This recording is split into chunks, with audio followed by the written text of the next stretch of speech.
जब आप business management देखते हो तो वहाँ पे सेंट्रलाइजेशन और डिसेंट्रलाइजेशन में आपको कंफ्यूजन हो जाता है। तो सेंट्रलाइजेशन को हम समझ लेते हैं कि सेंट्रलाइजेशन मतलब ये हो जाता है कि जब अथॉरिटीज़ जो होती हैं कुछ इंडिविजुअल्स के पास होती है, मतलब कि एक बिजनेस में जब आपको डिसीजन मेकिंग करनी होती है तो आपके जो बिजनेस के जो सीनियर्स होते हैं या फिर जो खुद इंडिविजुअल अगर उसको ऑपरेट कर रहा होता है तो वो अगर खुद डिसीजन कर रहा है तो उसको हम क्या कहते हैं, सेंट्रलाइजेशन।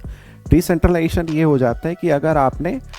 अपने किसी वर्कर को या फिर किसी एम्प्लॉय को आपने क्या कर दिया, मैनेजर की डेजिग्नेशन देने के बाद उसको क्या कर दिया, उसको अथॉरिटी डेलीगेट कर दी, मतलब कि उसको अथोराइज कर दिया कि आप भी उस सिचुएशन में आकर के अगर आपको डिसीजन करना है तो आप उसको डिसीजन कर सकते हो।